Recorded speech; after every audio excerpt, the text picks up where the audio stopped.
Thanks for downloading Ehnother Podcast from Ehnotherpodcast.com. Today's show can be found in many ways. iTunes, the Ehnotherpodcast.com webpage, and now can be found on Stitcher.com. You can now stream the latest show anywhere with the Stitcher app, on your computer, even on your boss's computer. Ehnother Podcast is now at your fingertips every day of the week and at your convenience. Enjoy today's episode of Warlock Wednesdays. Ehnotherpodcast.com. Not a sponsor.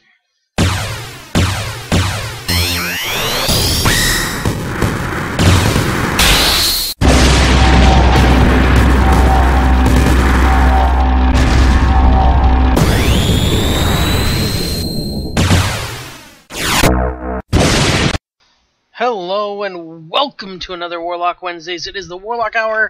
I am your host, Rayzor, and I've got a big selection of stuff for you today, especially from San Diego Comic-Con, which happened this past weekend. As you all know, I record before Wednesday. Today it's Tuesday, July the 23rd, which means it's just the day before this will go live. So, a lot of news to get through because there's a lot of Comic-Con stuff, but we're going to save that till a little later. We're going to start the show off, as we do every week, with your comic book releases. So, for this Wednesday, tomorrow, but today as you're listening, your comic book releases for this week are from DC Comics, Arrow number 9, Batman Superman number 2, Catwoman number 22, Superman number 22, and also Teen Titans number 22.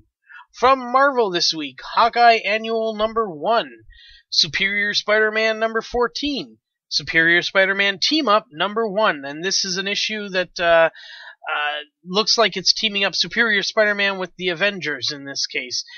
Team-up issues have been a long-standing tradition of Marvel, Marvel Team-Up being one of my favorite comics back when I was a young person, but this is a new team-up, and it's Superior Spider-Man team-up, so every issue he'll be teaming up with different characters from the Marvel Universe, and like I said, this issue it looks like the Avengers, which means it could really be anybody in the Marvel Universe.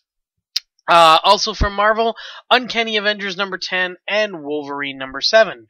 From the independent comics this week, from Dynamite Entertainment, Army of Darkness vs. Hack Slash number 1. And it's a 6-part miniseries. Sounds interesting. I might check it out. Might not. We'll have to see when I get to the comic book store this week. I'm not going to be able to get there on Wednesday because I'm working. So it'll probably be Friday before I get to check out my comics this week. From IDW Publishing, a big selection this week. Danger Girl Trinity number 4 of the 4-part miniseries. Doctor Who number 11. Ghostbusters number 6. Judge Dredd number 9. And Star Trek number 23. And finally, from Image Comics this week, Witchblade number 168. And after talking to some people and also looking at the previews magazine, it looks like Witchblade number 170 will begin a new story arc. And I think that may be when I latch on to the series. We'll have to check that out and go from there. So those are your comic book releases for the week, so let's move into the box office results from this past weekend. Number 1, surprising me, but not surprising in the least, The Conjuring raked in a $41.8 million haul for the number 1 spot this week. This means this movie has already doubled its budget pre-marketing expenses, of course, but considering the budget was only $20 million, I'm guessing the marketing would only go up to about 10, which means within the next week, The Conjuring will already have made profits, and as I said, doubling its full budget, or it's actually already made profits, because $10 million, that's $30 million, it's up to 41.8 after just one weekend. That's a movie that you make on a low budget and get huge returns because the amount of money made is staggering. Dropping from the number 1 spot after 2 weeks being there, Despicable Me 2 brings in another $24.9 million, bringing its 3-week total to $276 million. This is a huge profit for that movie, costing only $76 million to make. That is a movie that for sure has made some serious profits. Number 3 this week is one of the other new ones, Turbo, This one, unlike Despicable Me, cost almost twice as much to make at $135 million and only brought in $21.3 million its opening weekend. So this animated feature has not lived up to expectations and will fall short, I'm sure, of its budgetary needs unless it does very well overseas. Dropping from the number 2 spot to number 4 this week, Grown Ups 2 brings in another $19.8 million. Red 2 it slips into the number 5 spot in its debut week with $18 million. Number 6 is the Pacific Rim film that's dropped from 3rd last week to 6th this week, and it brought in another $16 million.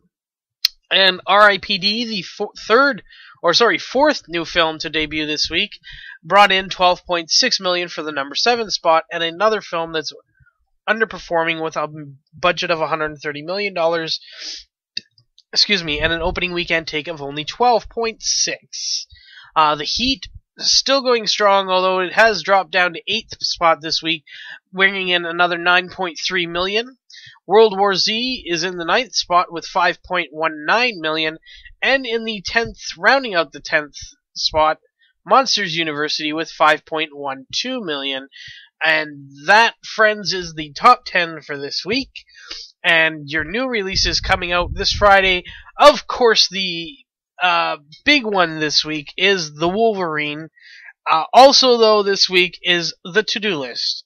Now, if I were to be a betting man, I'm going to bet The Wolverine will be taking the number 1 spot this coming week. I'm not that much of a betting man, but I'm still going to take The Wolverine capturing the number 1 spot this coming week. Let's move on to some movie news. Paranormal Activity 5 has moved to January. That's right, Paranormal Activity 5 was scheduled for October 25th release date because it appears they will not be ready for their typical Halloween release, and this is going to be moved to January, early January, or no, just sometime in January, to try and find the success that the movie The Devil Inside found at the same time. Now, this appears to be very weird sense because instead of coming out this year, it's going to come out next year. Now, the same studio that does Paranormal Activity, which I believe is I can't remember, Paramount. Yes, it's Paramount. Paramount Studios has also announced replacing Paranormal Activity 5 with that October 25th release is going to be Jackass Presents Bad Grandpa. So we have a movie being moved from a spot where it probably would have done well because of the Halloween time frame, and they've moved that now to January, and Jackass has come in and taken that spot. So, I'm not sure what the plan is there. My only thoughts on this is, do we really need another Jackass movie? Well, apparently Paramount thinks we do. Moving on, Sony Pictures wants to go forward with Jeff Waddell, the director slated to direct the new X-Force movie, and they have chosen Jeff Waddell to make this movie within the next couple of years. They want to fast track it a little bit, but they also know that they have to kind of weigh things out. Now, 2015 would be 2 years from now. I don't think they should do that. I think there's too much competition in 2015, and you'll find out why in just a little bit. But pushing this to 2016 could make this a great movie. Now, X-Force, for those of you who don't know, is kind of like the more vigilante side of the X-Men. I'm looking forward to seeing what they do with it. I enjoyed some of the X-Force comics. The biggest thing for me is seeing Cable on screen, and that would just be awesome. To announce Code Black Films, which is a Lionsgate company, they have acquired the rights to Omar Tyree's Fly Girl book trilogy. Now, this trilogy is a coming-of-age story that explores the journey of a young woman motivated by the material life who plunges into the fast-paced world of gratuitous sex, violence, and heartbreak in an attempt to find herself and to assess her goals in life during the modern hip-hop era. So, this series of books is going to focus on one character, or series of movies now, because it's now been optioned by Code Black Films, or they've acquired the rights to it, and it appears that they are not too far along. They've just acquired the rights. There's not too much more to report at this time, other than the fact it is a New York Times best-selling book. It also won the 2001 NAACP Image Award for the most outstanding book in fiction, and that was the second book of the series, called For the Love of Money. Let's see what else.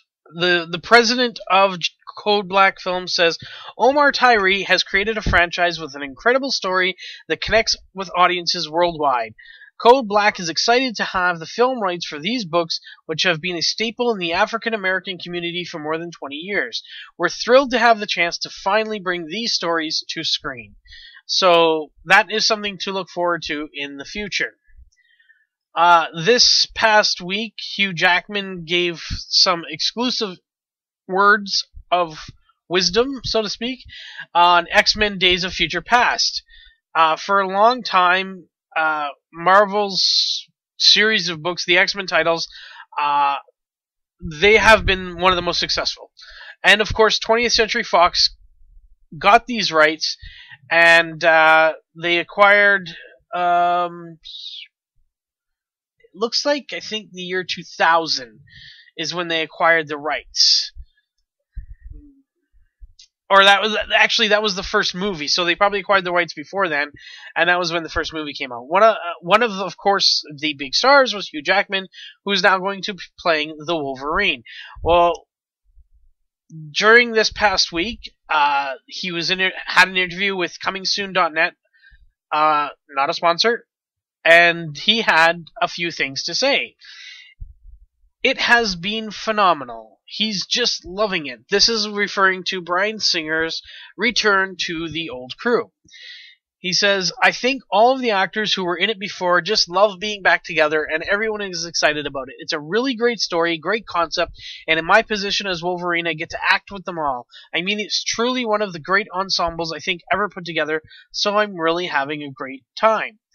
Now, it has been rumored that it looks and appears to be truthful that the Wolverine movie is going to have something for us.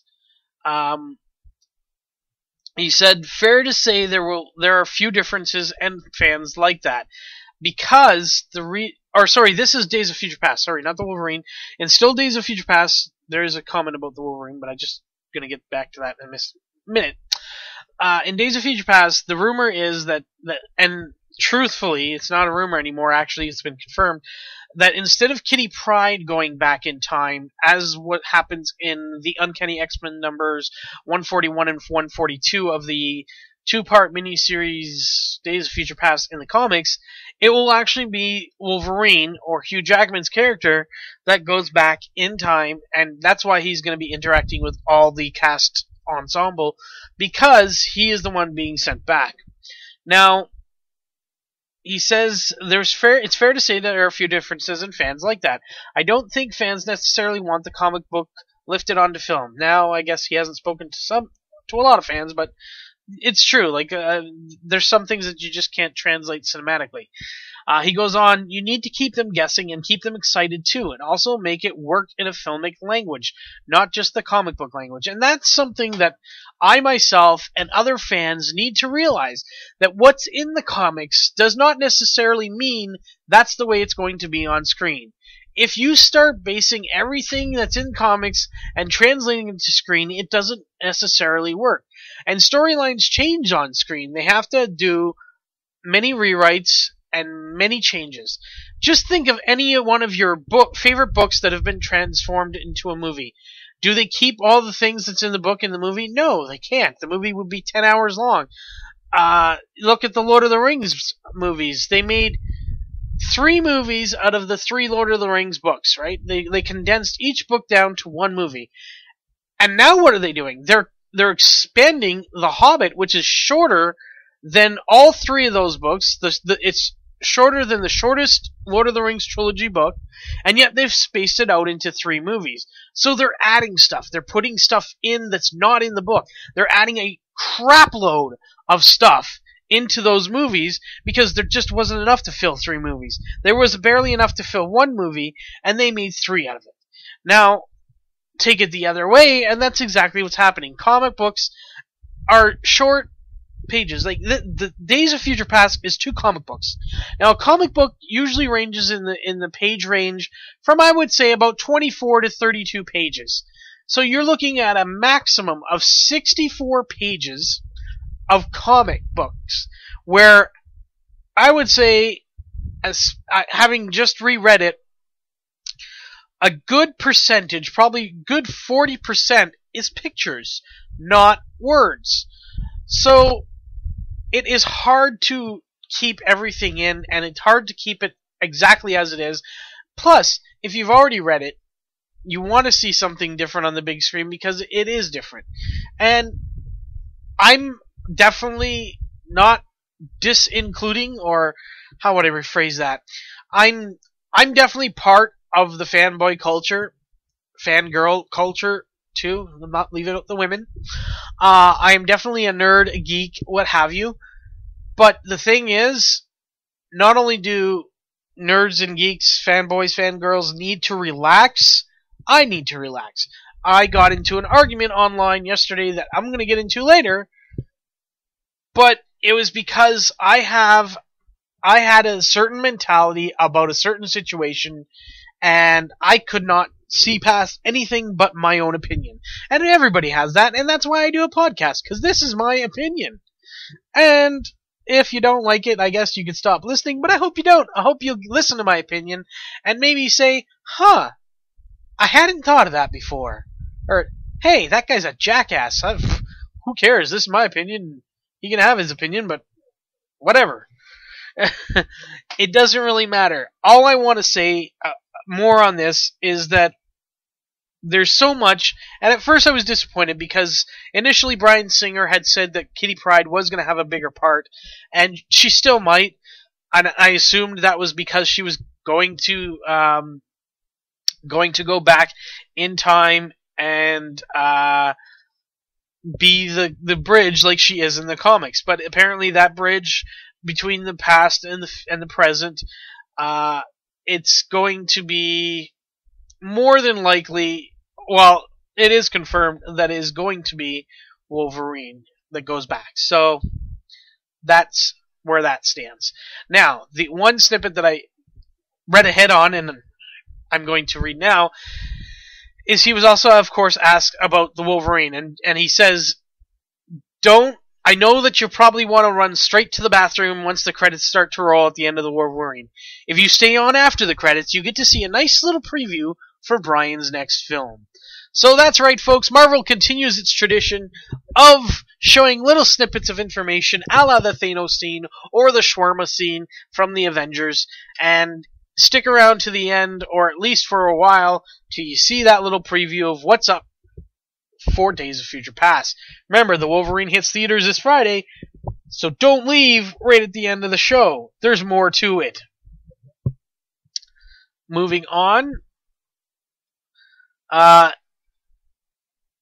Felicity Jones, who's going to be in the new Amazing Spider-Man 2 movie, has kind of hinted at her character, and it appears that she might be once again confirming she is Black Cat. Here is what she had to say. It's all quite shrouded in secrecy, but I'm the Goblin's girlfriend. I'm in a relationship with him and his accomplice. I'm on the dark side. Now, I don't think she's referring to Norman Osborn, I think she's referring to James DeHaan character who plays Harry Osborn, who does become, or did I get that? Dane DeHaan's character, not James.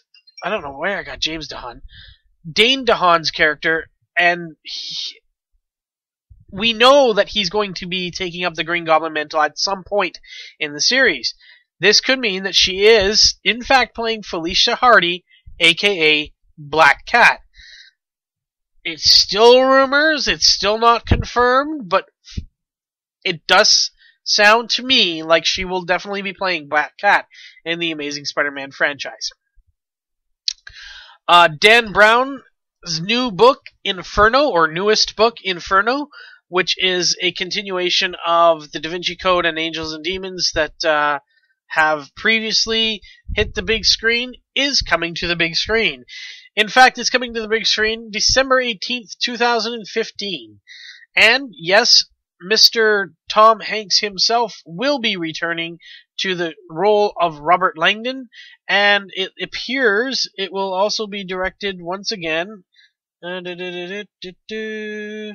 Yes, Ron Howard will be also returning to direct.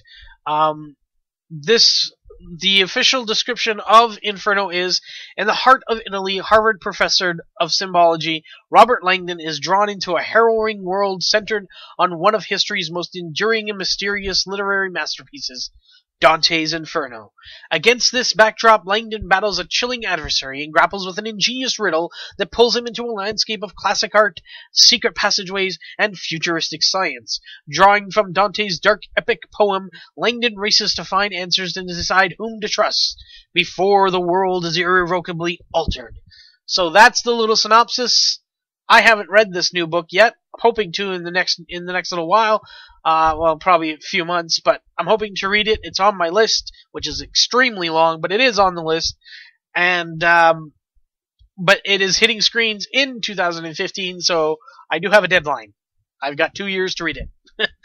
Because I like to read these books before the movie comes out.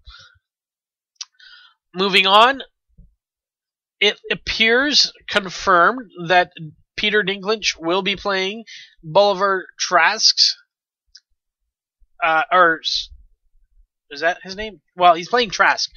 There is still some details to be worked out as far as some people's roles, but Vulture, not a sponsor by the way, they're a magazine. It appears that Peter Dinklage and Josh Hellman were kind of rumored to be who they were going to be. Well, Dinklage will be playing the creator of Sentinels, Bolivar Trask, and Hellman will be playing a young version of William Stryker, who was played by Brian Cox in the X2 X-Men United series.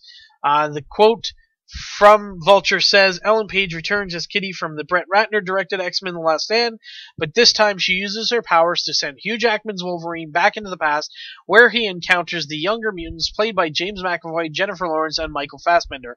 However, something bad happens to Kitty during the time travel trance, and while Wolverine is still under her spell, the other X-Men must race to find a mutant who can siphon Kitty's powers and bring their friend back to the future. So that's kind of what they found out. Not too much different from what I just said, that it is Wolverine going back. But it does give us confirmation that Peter Dinklage will be playing Bolivar Trask, and that Josh Hellman will be playing a younger version of William Stryker. Now, this to me, I was a little bit disappointed. I am happy to see Peter Dinklage in this movie, but I was kind of hoping he was playing Puck. Just because I think Peter Dinklage would make a great Puck. And that's it. So, moving on to some television news. This upcoming season, we'll see a crossover of epic proportions. In the fall of 2014, Seth MacFarlane's animated comedy series, Family Guy, will be visiting The Simpsons. Yes, the Griffins will be visiting Springfield, and the the little write-up that they have about it is, there, the Simpsons quickly befriend their albino visitors, with Stewie admiring Bart's record of pranks, Lois bonding with Marge, Lisa making it her mission to find out what Meg is good at, and Peter and Homer debating which beer is better, Pawtucket or Duff. So this is going to be very interesting, and I'm looking forward to it. It's a crossover, as I said, of epic proportions. The CW has announced a few additions to their Arrow cast, and it appears that Katie Lotz will be playing Black Canary in the series. Now, this might shock some fans, because Laurel Lance, who's played by Katie Cassidy, has been rumored to eventually become Black Canary. Now, Black Canary is a character that was also done by different people in the comics. And in the Golden Age version of the comics, it was Dinah Drake who played, who was the Black Canary, and this is who Katie Lotz is rumored to be playing. The character will start the season as a recurring one, but will eventually make the transition to series regular, as she's being groomed to become another love interest for Oliver Queen, played by Stephen Amell. No word on whether the character will feature her trademark high-pitched scream, but, however, given the show's no superpowers rule, it would seem unlikely. The inclusion of Dinah Drake makes rumors that series regular Colton Haynes, who started a few months ago, a little bit more interesting, as they might form a team.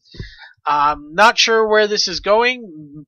I've heard rumors that she's not Dinah Drake. She's actually the sister who was drowned, apparently, maybe not, and she's come back to change her name, and that's why the whole Lance thing will get in. Now, two other big-name actors to guest star on Arrow this upcoming season. Michael Jai White, best known, of course, for playing Spawn, and Kevin Alejandro, who's best known for probably shows like True Blood, Southland, and Golden Boy, are going to be up in episodes in the upcoming season. Michael Jai White will be playing Bronze Tiger, a claw-wielding assassin, aka Ben Turner, and Kevin Alejandro will play Sebastian Blood, drawing inspiration from the iconic New Teen Titans nemesis Brother Blood. So the little write-up they have here is Michael Jai White plays Ben Turner, a claw-wielding assassin better known as Bronze Tiger, who's well known to DC comic fans as a member of both the League of Assassins and the Suicide Squad. On Arrow, he'll form an unholy alliance with fan-favorite villain China White, played by Kelly Hu, another well-established character in the DC Comics universe. The write-up for Kevin's character says, drawing inspiration, as I just said, so we'll skip that part. Sebastian is an alderman who rises to power in the wake of the earthquake that devastated Starling City in Arrow's first season finale. Blood's Man of the People popularity instantly places him at odds with Oliver Queen, whose family he blames for the quake. So we'll just have to wait for these episodes to show up, because I know for a fact there are many fans of both Michael Jai White and Kevin Alejandro waiting to see this. Alright, anybody remember the 1995 movie 12 Monkeys? I do.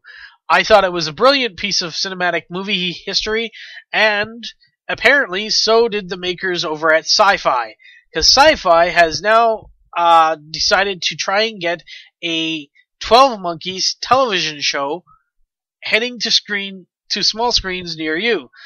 Chuck Roven and Richard Suckle, who both produced the original film, are attached to the series, and a 90-minute pilot currently being planned is going to be helmed by 24 director John Cassar. So, interested to see where this is going. For those of you who don't remember, 12 Monkeys begins in a post-apocalyptic future wherein a convict, James Cole, who was played by Bruce Willis in that film, volunteers to travel back in time in the hopes of learning how it came to be that the release of a deadly virus set the world down a path to its own near destruction. And now, just a little bit of some sad news to report. This past week, a actor who I watched growing up, who I found very entertaining, passed away. He was 69 years old. He died his death was attributed to a blood clot in his lung. This actor is Dennis Farina. Some of you may know him from shows like Law & Order, Crime Story, and quite recently he was on Luck. I know him from movies like Snatch, Get Shorty, Saving Private Ryan. He's been an actor for a very long time. Before he was in Hollywood, he spent 3 years serving in the armed forces, 18 years as a Chicago police officer. He has 3 children, 6 grandchildren. To quote Kevin Smith, huge bucket of win, and he will be missed. So that's Dennis Farina, 69 years old. You're young. 69 is not old these days, and lost a great actor. Great human being. He was always known for kindness and doing charity work. Definitely an actor that will be missed indeed. So, let's get the sadness out of the way and move on to some other news. Now, I think actually I might take a break, because the next bit of news is, of course, the lengthy Comic-Con news that has come out of San Diego Comic-Con this past weekend. There is lots of it and lots to talk about. So much so that there may not be room for a sports section at the end of the show, as I usually do. That's okay, because there is just so much to report from Comic-Con that I am going to take a little break at this time. So we'll be back in just 1 minute. Say hello to Rob Cicchetto. Hi, I'm Rob Cicchetto, and you're listening to Ehnotherpodcast.com. Hi, I'm Rob Cicchetto, creator of Zombie Portraits. You can check out Zombie Portraits at zombieportraits.com. Once again, thanks to Rob, and of course, if you want to check out his work, check out zombieportraits.com. So let's get to all the Comic-Con stuff. I'm going to try and get through a lot of things as quickly as possible, hoping to keep some kind of order to it, but there was just so much that I've done my best, and I hope you enjoy the fact that I've got lots to talk about. First up on the Comic-Con list of things for movies, Rob Liefeld's Evangeline has assigned a star. Now, this is a movie that's going to be based on Rob Liefeld's The Goddessy series, and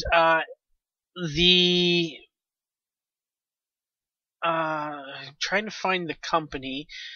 I think it's bugging me that I can't find the company.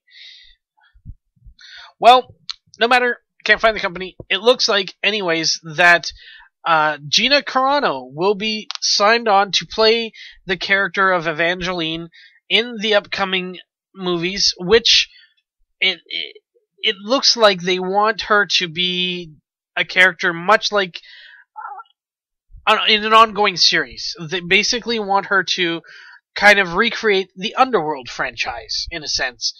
They kind of want her to lead the way. Carano will be playing Evangeline, of course, a fallen angel fighting off demons and monsters. Both Carano and Liefeld were on hand at San Diego Comic-Con, and they were signing posters featuring her likeness as the character. Evangeline first appeared in comics in May of 1995, and she has been in many miniseries and crossovers with other characters. So it looks like this will be a butt-kicking movie for Gina Carano, and what better way for her to spend her time than kicking butt. Moving on, I'm going to post a picture in the description below, because I can't really describe it very well, but it was revealed at Comic-Con what a Sentinel head would look like in the upcoming X-Men Days of Future Past movie. Now, it is really weird to try and describe. It looks like a cross between like an Iron Man head and possibly how would I describe that? Think Terminator with a helmet on it, a purple helmet. It's kind of what it looks like in a way. It's hard to describe, but I will definitely post a picture below so you can check that out yourself. Electronic Arts has announced that a Dead Space movie is in the works. Of course, Dead Space is a huge survival horror franchise for Electronic Arts. The video games, basically, your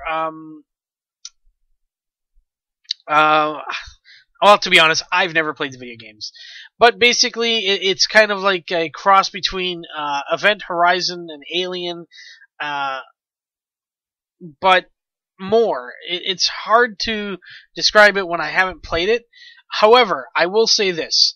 There's no director currently attached. However, John Carpenter, who is a horror master, has expressed interest in adapting the property in the past. He said, "I maintain that Dead Space would just make a great movie because you have these people coming onto an abandoned, shut-down spaceship, and they have to start it up, and something's on board. It's just great stuff. I would love to make Dead Space into a film. I'll tell you that right now. That one is ready-made. Could EA have a director already in the wings? Who knows? But I guarantee you, if John Carpenter does direct this movie, I'm in. Definitely in." The screenwriter is Justin Marks, and this is where it's tough, because he wrote Street Fighter: The Legend of Chun-Li, which wasn't great.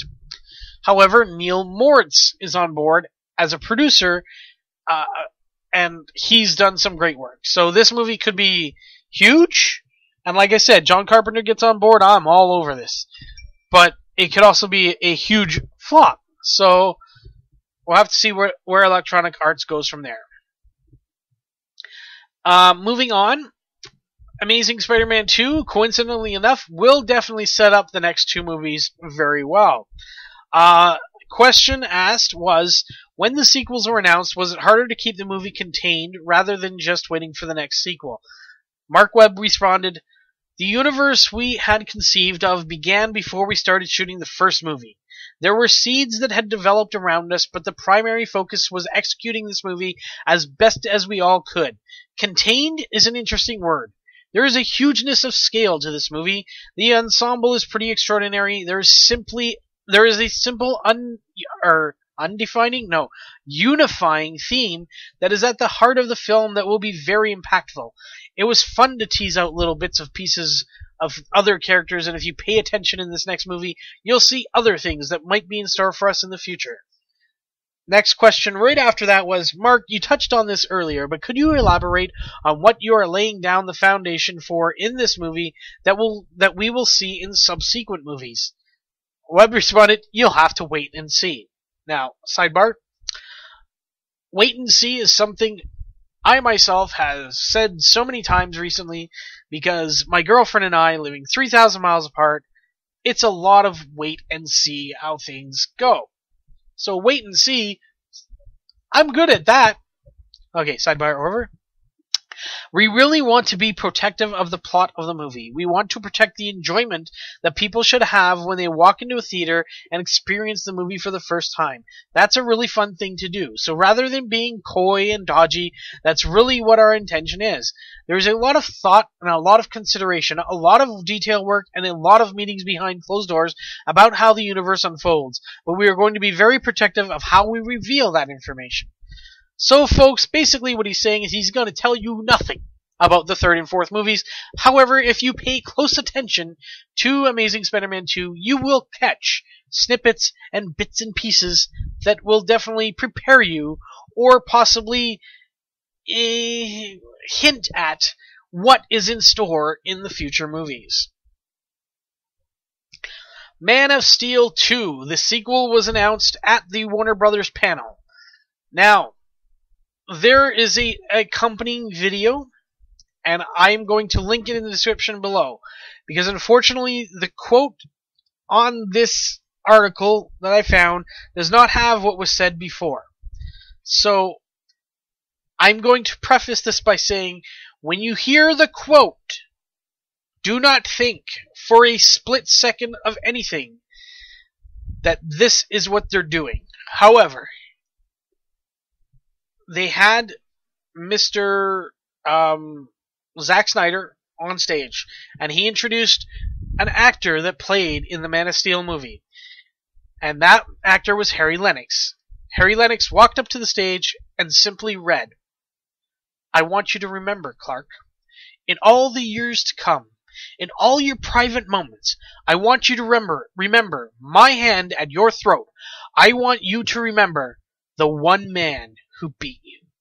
Now, for those of you who know nothing about comics, this is a famous speech from The Dark Knight Returns, written by Frank Miller, who probably redefined comics at that time, redefined Batman at that time. And folks, let me tell you, right after that, the Man of Steel logo came up on the screen. And then behind it, the Batman logo. That's right, Man of Steel 2, Batman is going to be in this movie, and yes, that is huge blockbuster news, because at Comic-Con, when this announcement was made, it didn't matter what anything else that went on, and there is still quite a few things for me to tell you about, but when this announcement happened, all people were talking about was Man of Steel 2 and featuring Batman. This is like comic book people's dreams. This sent like shockwaves through the geek universe, through the nerd universe. There was many people who probably lost it. Many people who went into orgasmic bliss. Even Kevin Smith, when he wrote it, he wrote skeet, skeet, skeet, because it's just huge to have two of the iconic characters, Superman and Batman, in one movie is something that, besides animation, like in a live action, full-fledged, full-on live action movie, to have these two characters is absolutely huge. Huge news from Warner Brothers. However, it proves me right. There was no way on anybody's mind that Justice League was coming out in 2015. I always said that that was a tentative date, that it was going to rely on many things, especially how the success of Man of Steel, but I still was never, ever, ever sure that there would be a Justice League movie in 2015. Now, this movie is coming out in 2015, and a very long statement came out, and here's some of the highlights. The current hit, Man of Steel, has taken in more than $630 million at the worldwide box office. This includes North America and overseas. Along with its star, Henry Cavill, the upcoming film brings back Amy Adams, Lawrence Fishburne, and Diane Lane. The new Batman has yet to be cast. It will not, and people, stop saying his name, because it will not be Christian Bale. There will be a new Batman. Snyder and Goyer, David S. Goyer, who wrote the first screenplay, they will be working the story and they will be penning the screenplay together. Production for this movie will begin in 2014 with an anticipated release date of the summer of 2015, which is still going to make that a huge year with the likes of The Avengers 2, Star Wars Episode 7, which could still be pushed to 2016, folks. Don't. That could still happen. And now, Man of Steel 2 featuring Batman. Superman and Batman together on the big screen is a dream come true for DC fans everywhere. Screw DC fans. For any comic book fan anywhere, this is a dream come true. But he is the president of DC Entertainment, so he has to say that. All of us at DC Entertainment could not be more excited for Zack's continuing vision of the DC Universe. Now, here's something I want people to know. This is not The Dark Knight Returns. This could very easily be a Superman versus Batman movie. In fact, a lot of people think it is, myself included. Which means there is a lot of things that has to happen. For those of you wondering about Christopher Nolan, he is an executive producer. Now, I want to go into that just one little bit further. So, with that being said, I want to tell you what an executive producer does, because some of you seem to think that Nolan is going to have some say in what goes on. Okay, first of all, let's define. An executive producer enables and backs up the making of a commercial entertainment product. He or she is concerned with management, accounting, and possibly with associated legal issues like copyrights and royalties. They also contribute to the film's budget and do not work on set. Big 4-5 word phrase. Do not work on set. Specifically for motion pictures, executive producers oversee the filmmaking in regards to film finance. They liaise with the line producer and report to production companies and distributors. Nolan has no shit in say in what the hell's going on with the movie. So, well, yes, he is still an executive producer, which means his name is still going to be on the poster and probably used in promoting it. He has nothing to do with this whatsoever, other than the fact that he might be doling out some money and reporting things like what's going on between the people who at the set and the production company. He's a liaison. He's a financial backer. He has nothing at all to do with the creative. Okay? So stop thinking this is going to be the Batman trilogy that we just ended. Okay? He's done. He's done. Nolan is done. Bale is done. Forget it. It's over with. It's a new era, and that era is the Zack Snyder and David Goyer era. Goyer era. I said his name wrong. It is their era. It is their run. It is their Man of Steel. It is their DC Cinematic Universe. Is that a good thing or a bad thing? That depends on how you felt about Man of Steel, I suppose. Now, as I've said in the past, I enjoyed the movie. It was very entertaining. However, I hated they ruined Superman. And yes, they ruined Superman. To me, they ruined Superman. Superman would never do that. In fact, I've got another link that I'll put in the description below that basically shows how it should have ended. Now, I don't agree completely with the clip, but it was kind of funny to watch that Superman could have been a hell of a lot smarter and a hell of a lot more people would have been saved. I don't care what anybody else says. Thousands of people died. Yes, the World Engine destroyed most of the city before the Zod and Kal-El fight. Or Superman, if you prefer. Superman, Zod, Kal-El, whatever. Before that fight, most of the city had already been destroyed. But the city had not been evacuated. Okay? It's simple math, really. When you think about it, giant cities or big cities like New York or Toronto, which is the basis for Metropolis, and anybody who says New York City is kind of wrong because, you know, the guy who created, or one of the guys that created Superman was Canadian, and he based Metropolis off of Toronto. If you look at Metropolis' skyline, especially in early comics, compare it to Toronto's skyline, you're pretty much going to get a very similar looking thing. In order to evacuate those kinds of large cities, it would take approximately 100,000 people per hour to evacuate for the first 6 hours, and then flow would slow down because of lack of equipment, lack of help, whatever. So even if you would go at 100,000 people per hour, that's going to be still in the neighborhood of, 3 days? Before they could evacuate an entire city.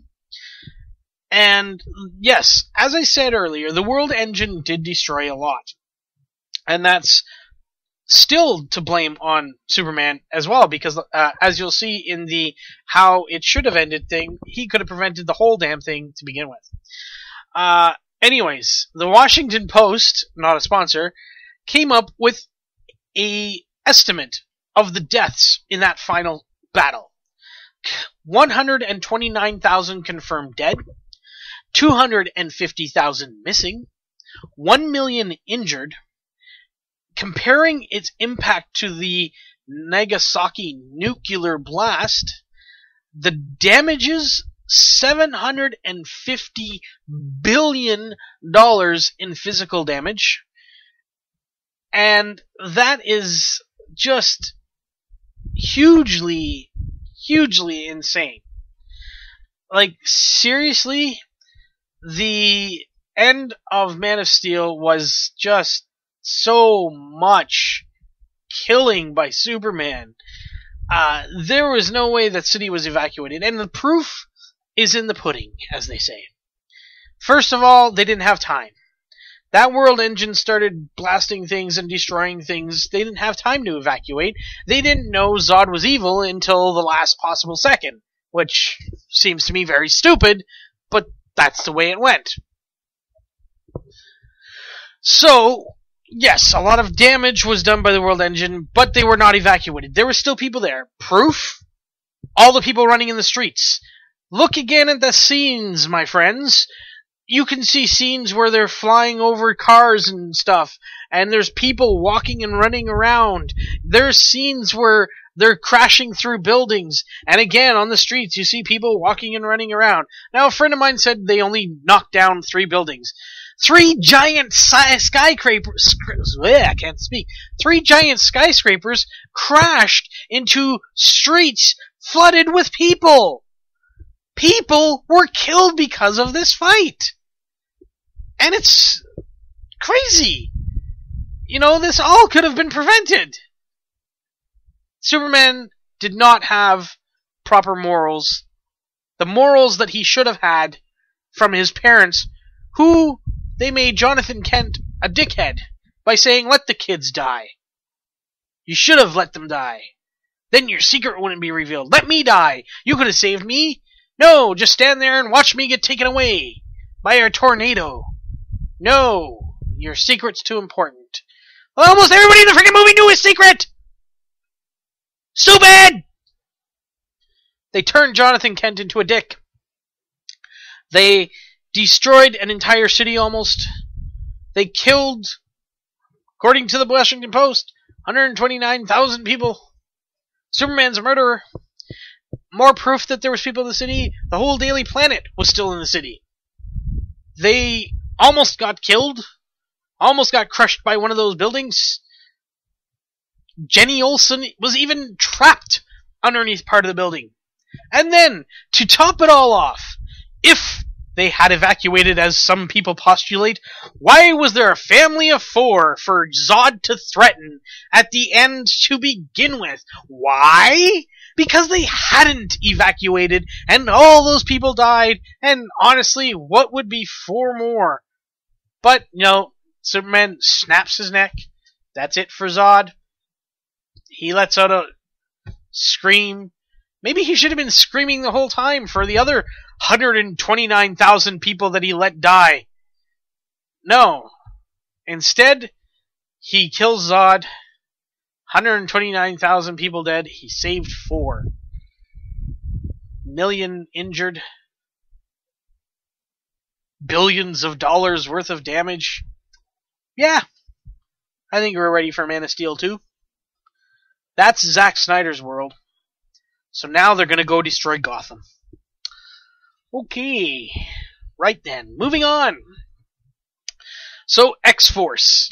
I said earlier that we were getting Jeff Wadlow to direct X-Force, and it looks like he's also possibly going to be writing it. He was the writer-director of Kick-Ass 2, and now he could be the writer-director of X-Force. Here's what he had to say at Comic-Con. I'm pretty deep into it. I have the whole story completely worked out. I'm about 20 pages into my draft.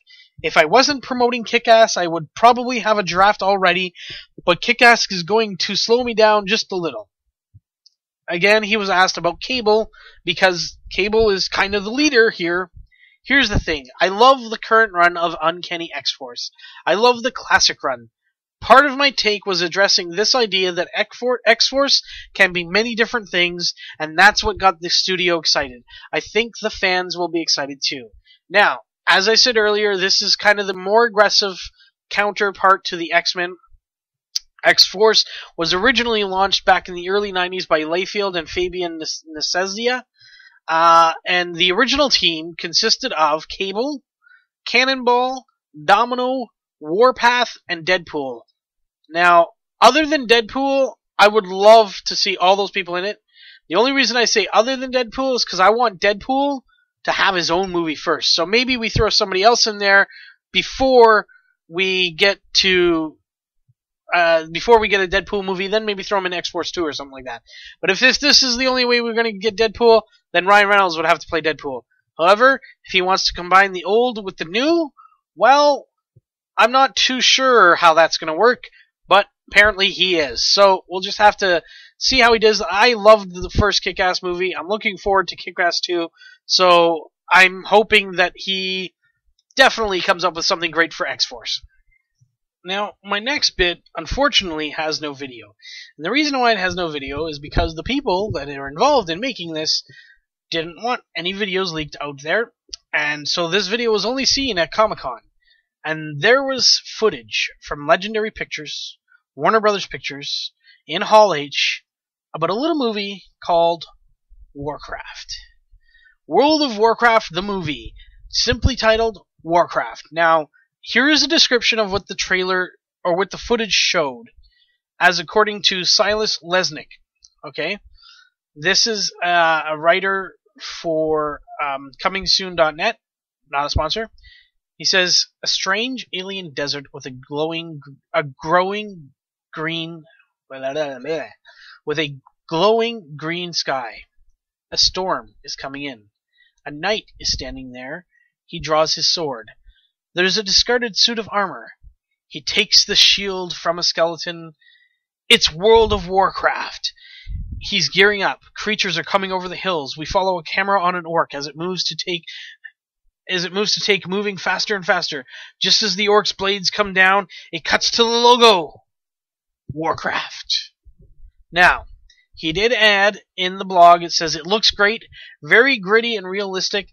World of Warcraft is live action, by the way, for those asking, not animated.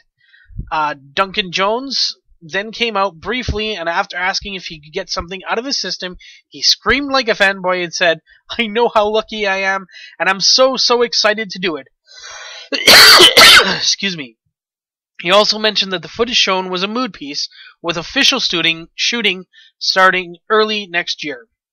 So the Warcraft movie will go into production early next year, and it's about freaking time. I cannot wait for this movie. Wish I was at San Diego Comic-Con just to get that chill going down my spine. Excuse me while I take a quick drink. Alright, more Comic-Con news. John M. Chu, who directed G.I. Joe Retaliation, is on board for G.I. Joe 3. He was in an interview and had this to say. There's definitely a possibility that we'll get Scarlet back. I think there's a lot of characters that we can get back. The G.I. Joe world is a large world, and we're with one section of it. In mind, it was never, we're getting rid of everyone, and that's that. This is another part of the universe, and I'm sure we'll get her back. She has some of the most interesting storylines, especially with Snake Eyes. He has plans for the franchise, and according to him, he hinted at that we've only scratched the surface. He said, the reason I love G.I. Joe is because it goes everywhere and it stretches and it pulls. There's never been a mythology like that heretofore, where it mixes military, ninjas, androids, and crazy political things between the Cobra. I just love that. All the doors are open for us. We started with the foundation of G.I. Joe Retaliation to clear the slate, to get to where this world lives, and we have ninjas flying next to military guys. Now we can take the next step. Now we can go on an adventure somewhere else, and we can just keep building until you are literally like, what the hell is going on here? Chu has confirmed that G.I. Joe 3 will likely be shot in 3D as opposed to converting it, which delayed the release of Retaliation.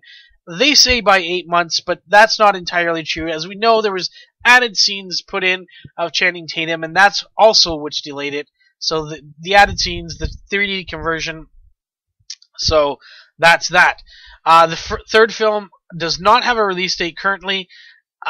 nor a confirmed cast, but it is expected that actors from Retaliation that may be back and should be back are DJ Katrona, Byung Hyun Lee, Adrian Palicki, Ray Park, Bruce Willis, and of course Dwayne Johnson. Now, Marvel Studios kind of had the rug taken out from under them. Let's face it, Avengers is the greatest comic book movie of all time, as it stands today. And it could go on to be the greatest comic book movie of all time. Because my problem with the DC Universe is they've tried to be too realistic. They've left the pages of comic books and made action movies. And that's fine. I enjoyed The Dark Knight.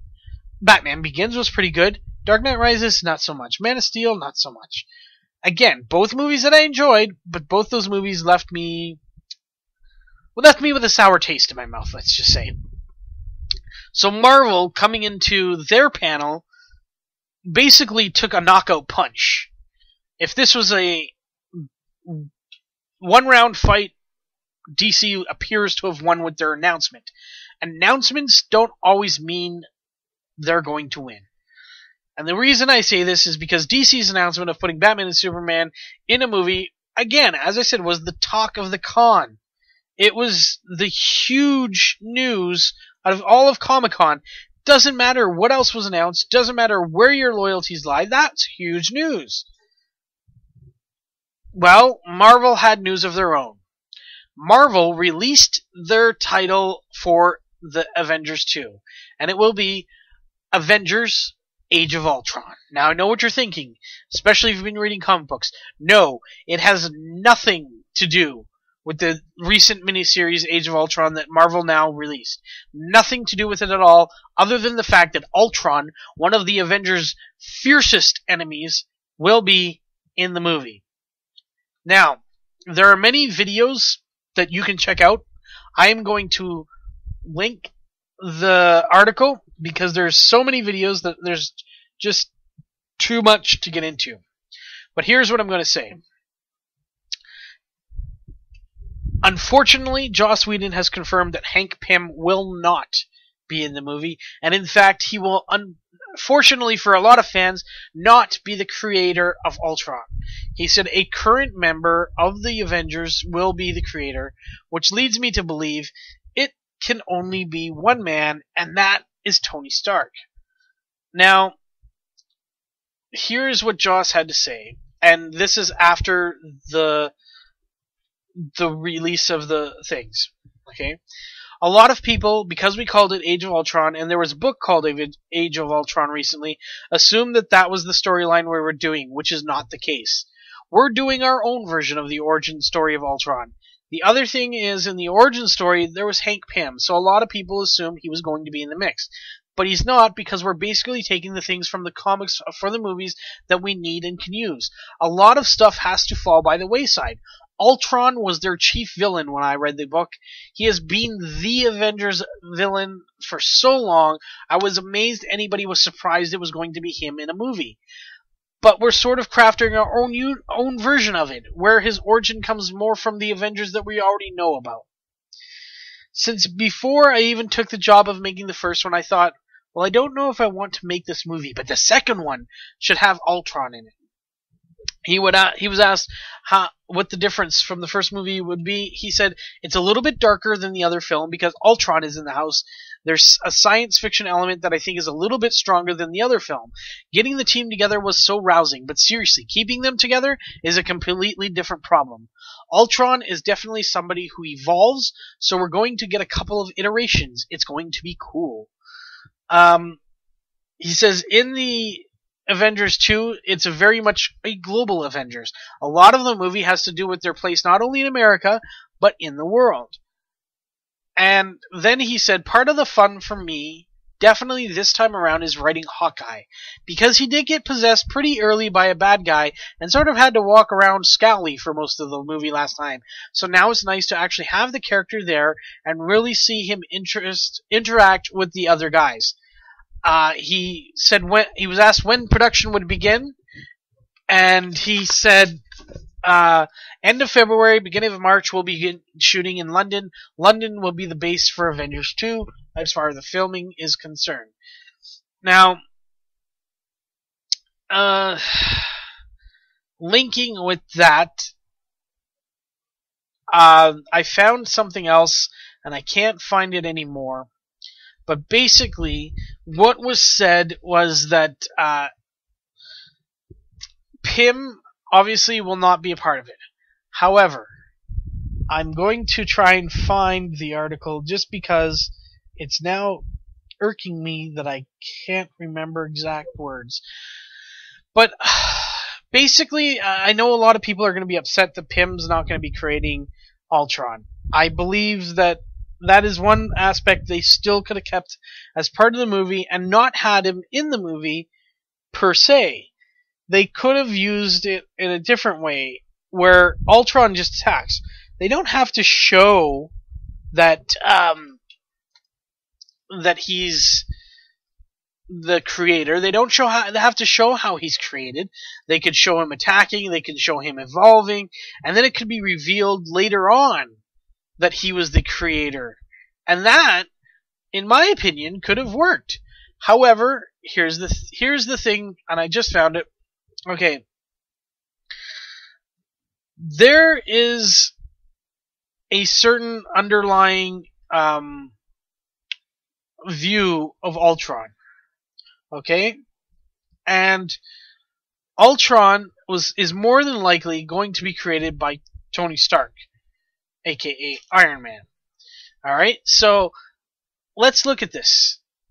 Instead of Henry Pym creating him, you're going to have the genius billionaire playboy philanthropist responsible for unleashing a malevolent artificial intelligence on the world. That actually makes perfect sense.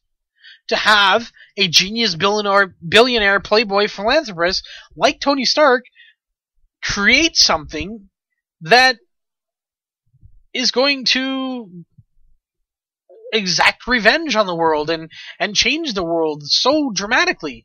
And I think it could definitely work very well. I know a lot of fanboys aren't happy with it, but they have to remember two tidbits of information. The Marvel Cinematic Universe is not the comic book 616 universe. Also, in Joss we trust. The bottom line here is that Joss Whedon is directing the Avengers. Joss Whedon, in my mind, is a genius. This man knows a lot about comics. This man knows a lot about making movies. This man is very talented, and as far as I'm concerned, he's going to make another gigantic, hugely popular, very entertaining movie, and I, for one, am definitely looking forward to it very, very much. Alright, last bit of Marvel news from this Comic-Con was their bridging the gap from Captain America Winter Soldier to Avengers Age of Ultron. Now, Captain America the Winter Soldier will be the last film of Phase 2 before... Oh, no, it won't. It'll be the second to last film before Avengers 2, right? No, what? I'm lost now. I'm trying to think of the timeline. Okay, so... second to last, because Guardians of the Galaxy comes out after Captain America. But it's the last current Avenger film, solo film, before. And they talked to co-director Joe Russo, and he had this to say about the connection. There is a very strong connection in the narrative between the events of the end of the Avengers that drive this film, referring to Captain America, and there's a very strong handoff to Avengers 2 at the end of this movie. And Kevin Feige's whole thing is that this is the biggest bridge of all of Phase 2 movies. It really is. It does involve the most amount of Avengers of any of the films in Phase 2, and it has a sort of, there's a very big shift in the universe at the end of this movie. So this shift could be that Ultron is created, or that Ultron has some kind of connection to this one. Now, don't forget, Captain America Winter Soldier already has been confirmed that it will have Black Widow in it at some point. I can also bet that Bruce Banner, perhaps not the Hulk, might have a little bit in it. Perhaps it's Bruce Banner who invents Ultron. Wouldn't that be different? Maybe trying to contain his anger. All we know is this. Chris Evans is in it. Sam Jackson is in it, who's Nick Fury. Scarlett Johansson is in it, who is Black Widow. Now, we do have some bad guys in it, and we do have other connections in it. This film, though, is definitely a great lead-in, even though there's still Guardians of the Galaxy, to Avengers 2. Now, final bit of news that came out just as Comic-Con was ending. It appears, and this really isn't comic book related, however, it did come out of Comic-Con, so it was around there. The Freddie Mercury biopic will no longer star Borat. Sacha Baron Cohen has dropped out of the Freddie Mercury biopic. The site Deadline, not a sponsor, has reported that he did not like the way he thought about the film and what it should entail was not in line with the remaining members of Queen, who have final approval over both the script and the director. The film is being produced by Graham King, and it's being put out there by Tribeca Productions and Queen Films. Peter Morgan wrote the screenplay along with Stephen J. Revell and Christopher Wilkinson, and Baron Cohen was tapped to play Freddie Mercury, and now not no more. So this movie is on hold until they find somebody else to play Freddie Mercury. And I, for one, am definitely looking forward to this movie if and when it can be made. And that, my friends, is all the news out of Comic-Con. That, my friends, is a very long Warlock Wednesday for this week. Now, I've gone longer, I've had longer podcasts, but I think we are going to not do any sports this week, other than this one last tidbit. So, the NHL has officially made their schedule, and that means the realignment has been completed. There are 4 divisions. This is down from 6 divisions in the older way. There's going to be the Western Conference and Eastern Conference, and they're going to stick to basically geographical names for these divisions as opposed to giving them actual division names. So in the Western Conference, you have the Pacific Division, which is going to include Anaheim, Calgary, Edmonton, Los Angeles, Phoenix, San Jose, and Vancouver. Then it's the Central Division, which will include Chicago, Colorado, Dallas, Minnesota, Nashville, St. Louis, and Winnipeg. So in each of those divisions, there are 7 teams, making the Western Conference a 14-team conference. In the Eastern Conference, however, the 2 divisions are the Atlantic Division, which will include Boston, Buffalo, Detroit, Florida, Montreal, Ottawa, Tampa Bay, and Toronto, and the newly created Metropolitan Division. And that will include Carolina, Columbus, New Jersey, New York Islanders, New York Rangers, Philadelphia, Pittsburgh, and Washington. Now, there is 2 teams that came from the West into the East, and that being Columbus into the Metropolitan Division and Detroit into the Atlantic Division. So those are definitely different because they're in the Eastern Conference. It will have 8 teams per division for 16 teams in the East. Now, basically, here's how the playoffs will be based. Playoff qualification will be primarily division-based, with the top 3 teams in each division qualifying for the first 12 spots of the Stanley Cup playoffs. and the first 3 seeds in each division. The 2 additional playoff spots in each conference will be designated as wildcards and will be awarded to the next 2 highest placed finishers in each conference, ranked on their basis of regular season points and regardless of division. The league will play under this new alignment and playoff system for a minimum of 3 seasons, and so that means technically, one division could send 5 teams to the playoffs, while the other division in that conference only sends the top 3. Now, I lost it, and I wish I hadn't, but there was a breakdown of how they would play each other, but it doesn't really matter, because when the playoffs start, everything changes anyways. Some keynotes. Training camp opens September 11th. Exhibition games start September 3rd. Regular season starts October 1st. The Hall of Fame game is November 8th. The Christmas break is from Tuesday, December 24th to Thursday, December 26th. Hockey Day in Canada is Saturday, January 18th. Olympic break will take place from February 9th to February 25th, because this year is an Olympic year and an agreement was reached, so the NHL players will be off to Sochi, Russia. The last day of the regular season will be Sunday, April 13th, and the first day of the playoffs will be Wednesday, April 16th. So that's all the information for that. That is all the information this week for Warlock Wednesdays. I am your host, Rayzor. You've listened to another Warlock Hour. I hope you come back next week. I hope you enjoyed the return of Ehnother Monday and Real Tuesday this week, as they were both on vacation, and now they're back. So hopefully next week also you'll have another full slate of shows here on Ehnother Podcast. That's EHNOTHER podcast.com.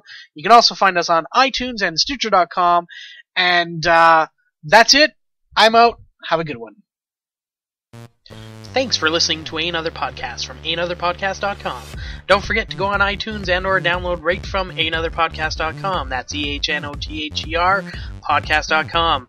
Follow us on Twitter at Ehnother Podcast. Be sure to check back for tomorrow's show only on Ehnother Podcast, your Canadian podcast network. Ehnotherpodcast.com. Not a sponsor.